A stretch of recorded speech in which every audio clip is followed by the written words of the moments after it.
Chris Wojcik had a beautiful leg lock finish at WNO, but from open guard, it can be hard to connect to our opponent's legs. So generally, we have to fight the hands first.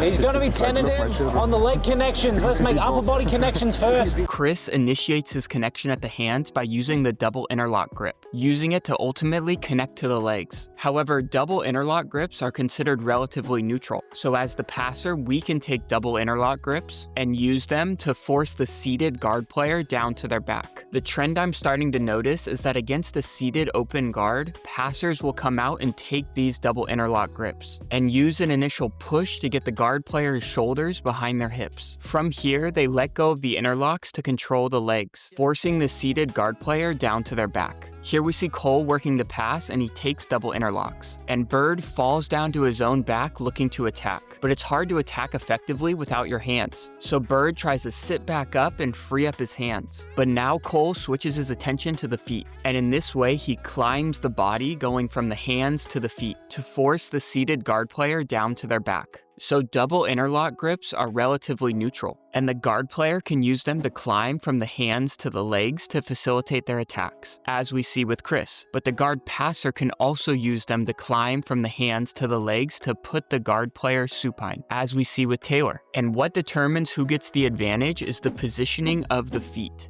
If you're gonna connect to me, which I think you're doing a good job of doing, then you have to think about where you want to connect your feet next, I think. Once the seated guard player becomes supine, as the guard passer, we want to be in situations where we're already past their feet. On the other side of the equation, the guard player wants to be in situations where their feet are still a barrier between us. And often this means getting the feet to the outside of the hips. As the guard player, if we try and force connection with the foot on the inside, the guard passer tends to be able to get deeper into offensive cycles and maybe even past the guard. However, if we split our legs wide apart while we make connection, now our feet are on the outside of our opponent's body, making it so now the guard player is the one who's going into the offensive cycle and setting up their attacks.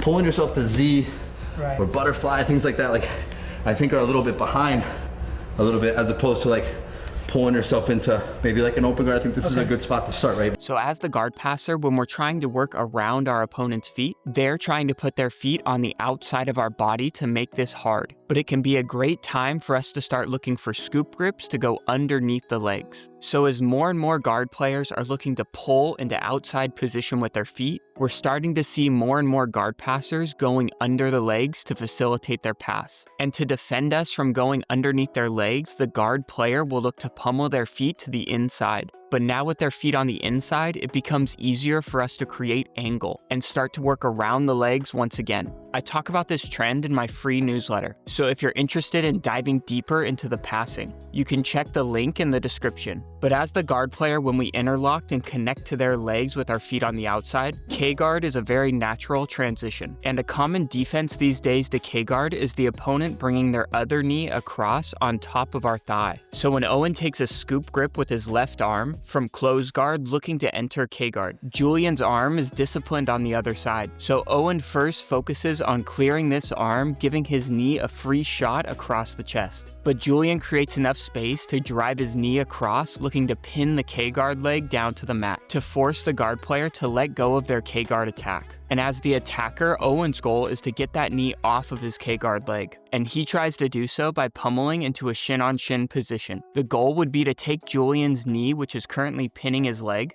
and use the shin-on-shin to push it backwards onto the mat. But Julian's immediately monitoring that shin-on-shin to remove it. But now Owen's able to drive his knee across the chest, pushing Julian away and clearing the knee, freeing up Owen to attack effectively from K-guard. Owen enters reverse close guard and Julian stands to defend. Against a standing opponent, Owen likes to create a little angle before throwing his leg into backside 50-50. As a defender, a good way to prevent this backside 50-50 entry is to sink your weight back to prevent that leg from coming in. And unfortunately, the stream glitches, so we can't see the full sequence. But Julian does sink his weight back to deny the backside 50-50 entry and escape reverse close guard. Switching gears a bit, let's talk about some loose guard passing. Colin monitors the far leg as he creates an angle towards north-south. As he's pushing that leg down towards the mat, it encourages Alan to invert as a guard retention movement. But Colin is ready for this inversion and he quickly switches sides and completes the guard pass into north-south. Here again, we see Colin using the exact same guard pass. He monitors the far leg and pushes it down towards the mat as he creates an angle, forcing Alan into an inversion, and Colin quickly switches direction and passes the guard to north-south. Now when we're trying to settle into north-south, the defender can take a post on our hips. And what they would like to do is off-balance us enough so they can build base by propping up on their elbow to complete their escape. But Owen's able to control that bottom arm and prevent Julian from building base, allowing Owen to complete the guard pass. If you're interested in more north-south passing, I have a full video on it here, and I'll link that in the description as well. Now this guard passing sequence from Owen Jones failed, but I thought it was very, very smooth. You can see he's initially trying to pass with the hip and knee post, but Julian starts to get his far knee under the forearm of Owen. Recently, what I've been trying to do when my forearm gets above their knee is try to smash their legs together as I switch to the other side. But you can see Julian brings his knee up high, making it hard for Owen to smash the legs together. So Owen takes a grip on top of the thigh, which is a very natural transition, as he starts to run back towards the legs. Now, if I were to bet, I think Owen's paying attention to Julian's foot position. If Julian's foot were to drift to the inside as a butterfly hook, my bet is that Owen would transition into a leg drag to pass to the other side. But Julian keeps his foot on the outside of the hip. So Owen initially runs towards the legs before quickly diving back in the same direction on a knee cut. Now again, this doesn't work, but I really like the idea of transitioning to the grip on the thigh when our opponent denies us the hip and knee post by bringing their knee underneath our forearm. I think this grip allows us to play the leg drag knee cut dilemma beautifully.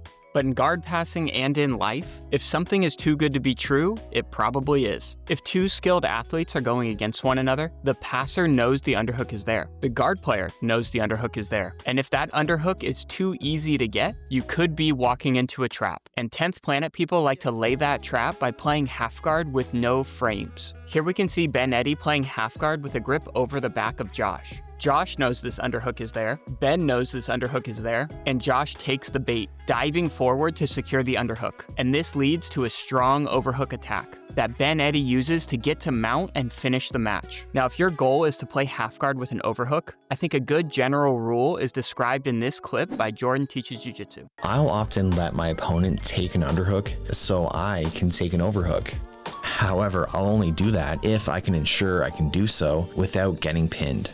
Controlling the forearm is often the solution. Making our way back to the slick leg lock finish from Chris. You can see he's working from 50-50 and goes under the primary leg to grab the secondary leg. I've heard this grip referred to as an underclasp grip, and generally you see it being used from cross-ashi, where you take an underclasp grip on the primary leg so you can control the secondary leg with that same arm, freeing up your other arm to attack the primary leg with things like inside heel hooks. And from 50-50, Chris uses the underclasp to control the secondary leg, but instead of attacking the primary leg, Chris seems to use it just to make sure his opponent can't remove his secondary leg before he takes an Achilles grip, and he's able to switch his attack to that secondary leg to get the finish. Now I've got one more insight for you, and you can probably tell this video's been a lot more tactical and kind of all over the place if I'm being honest, but hopefully it scratched that itch for you jiu-jitsu nerds looking for details.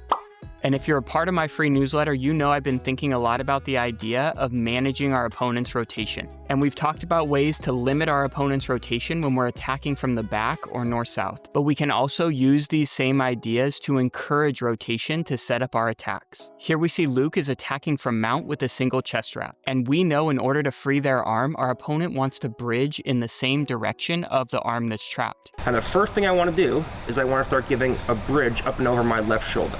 Knowing this is coming, Luke transitions to a grip on Victor's shoulder, lifting it up off the mat and encouraging Victor to turn more in that direction than he would like, getting Victor's arms across his chest and creating back exposure. I'm working on a video now all about rotation. If it's out, I'll link it right here. But if not, stay tuned and check this one out here.